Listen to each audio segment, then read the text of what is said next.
এটা হচ্ছে খাসির গোস্ত। আমার ছেলের আমার মেয়ে দুই মেয়ের আকিকার গোস্ত রাখছিলাম। এটা একজনের ভাগের গোস্ত, অনেক দূরের।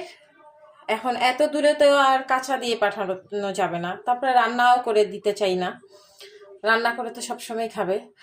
তো চিন্তা করলাম গরুর গোস্তর আচার অনেকবার বানাইছি, এটা খাসির গোস্ত দিয়ে এবার আচার বানাই দিই, দেখি কেমন হয়।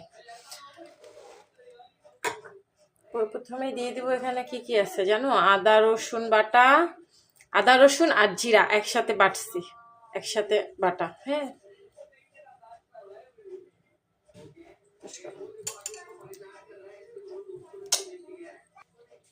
হলুদ, মরিচ, মরিচের গুঁড়া খুব বেশি দেওয়ার দরকার নাই, কারণ এটার মধ্যে আবার শুকনো মরিচ করে মশলা করে দিব না, মানে আচারের মশলা যেভাবে বানাই সেভাবে শুকনো মরিচটা দিয়ে আচারের মশলা দিব, ওই জন্য মরিচ একটু কম। লবণ, মানে সবকিছু পরিমাণ মতো, যেই পরিমাণে আপনি গোস্ত নেবেন ঠিক সেই পরিমাণ অনুযায়ী আপনার লবণ হলুদ যা যা দেওয়ার সব দিয়ে দিতে হবে।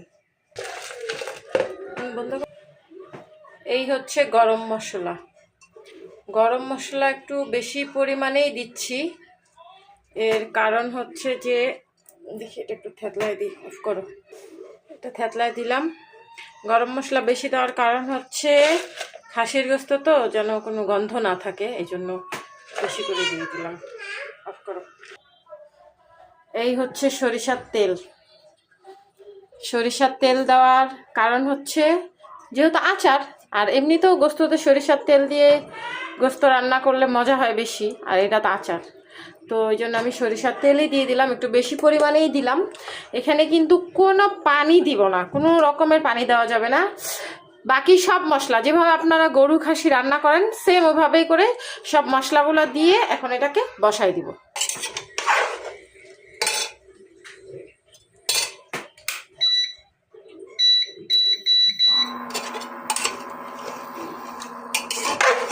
শুধু পেঁয়াজ দেওয়া যাবে না, এটা বলতে ভুলে গেছি, আবার কেউ পেঁয়াজ দিয়ে দিয়েন না, যেহেতু এটা আচার হবে, পেঁয়াজ দিলে নষ্ট হয়ে যাওয়ার সম্ভাবনা থাকবে, তো পেঁয়াজ দিব না, একটুও পেঁয়াজ দিব না, বাকি সব মশলা দিব। একটা কথা বলা হয়নি, এই যে প্রেশার কুকারের কিন্তু আমি ঢাকনাটা একদম যে লাগাই দিব ওরকম না, লাগাই দিইনি। হ্যাঁ, এটা মানে যেভাবে আমরা হাঁড়িতে গোস্ত দিই ওইভাবে দিচ্ছি। এর কারণ হচ্ছে